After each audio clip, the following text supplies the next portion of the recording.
Hi friends, welcome back to my channel. ఈరోజు మన ఛానల్లో పెసర పునుగుల్ని రెడీ చేసుకోబోతున్నాం. పెసర పునుగులు ఎంతో టేస్టీగా ఉంటాయి ఫ్రెండ్స్. నాకైతే చాలా అంటే చాలా ఇష్టం అన్నమాట. మీకు కూడా ఎంతమందికి ఇష్టమో కామెంట్ బాక్స్లో కామెంట్ చేయండి. నాకైతే చాలా ఇష్టం పెసర పునుగులు అంటే. ఇప్పుడు పెసర పునుగుల కోసం నేను 3 టీ గ్లాసుల పెసరపప్పుని, ఒక గుప్పెడు బియ్యాన్ని వేసుకుని ఓవర్ నైట్ మనం నానబెట్టుకోవాలి. ఓవర్ నైట్ నానిన తర్వాత శుభ్రంగా 2-3 సార్లు పెసరపప్పుని కడుక్కోవాలి.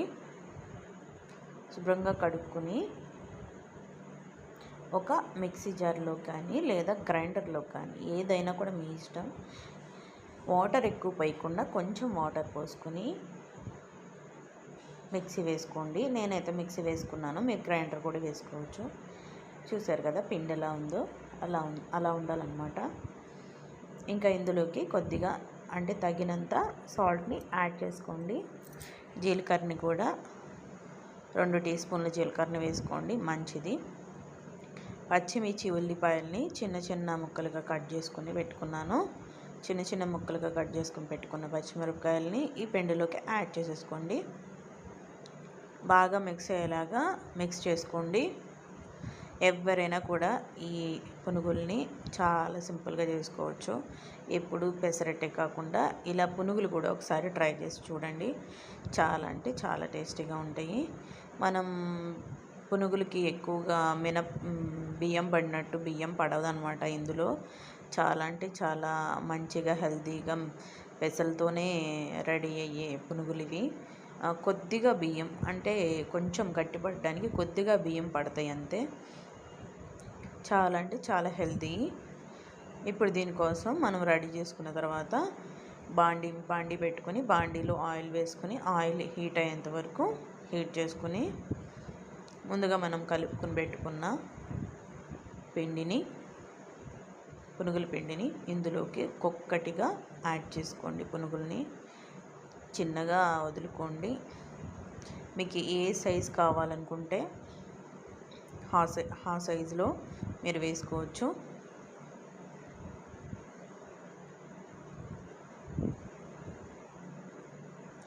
ఏదైనా కూడా పునుగు అనేది మంచిగా వచ్చేలాగా చూసుకోండి.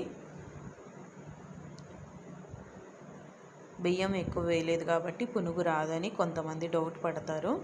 అలా ఏం లేదండి. చూశారు కదా నేను వీడియోలో ఎలా చూపించాను.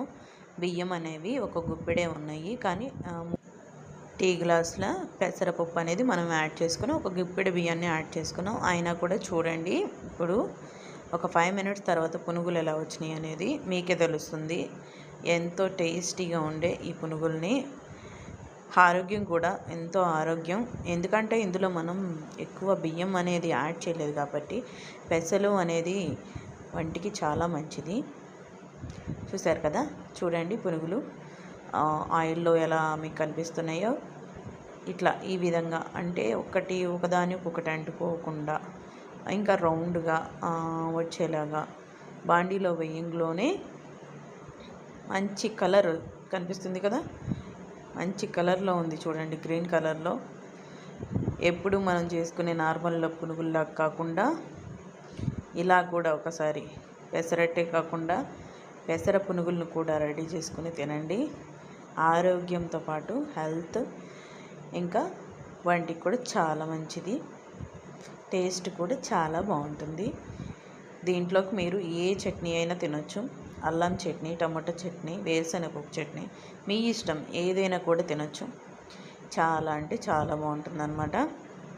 నాకైతే ఇవంటే చాలా ఇష్టం. చూశారు కదా, వేగుతూ ఉంటాయి అన్నమాట.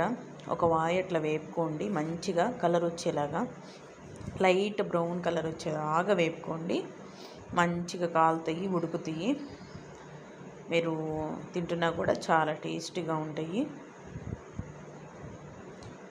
లైట్గా బ్రౌన్ కలర్ వచ్చిన తర్వాత మనం ఇందులో నుంచి తీసుకోవడమే. కాలాలి ఫ్రెండ్స్, కాలకపోతే పచ్చివాసన వస్తాయి. కాలేంత వరకు ఉంచుకొని ఇప్పుడు తీసేసుకోండి. చూసారుగా నేను ఈ స్టేజ్లో తీస్తున్నాను. మీరు కూడా ఇదే స్టేజ్లో తీసుకోండి.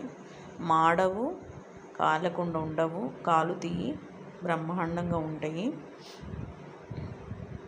చూడండి, అన్ని పునుగుల్ని ఇదే స్టేజ్లో మనం తీసేసుకోవాలి. ఇలాగే మనం రెడీ చేసుకు పెట్టుకున్న పిండంతా ఈ విధంగానే నేను చూపించిన విధంగా ఇలాగే మొత్తం పునుగుల్లాగా వేసుకోండి. మీరు ఎంత అయితే రెడీ చేసుకుని పెట్టుకుంటారో అంత మీరు పునుగుల్లాగా వేసుకోండి.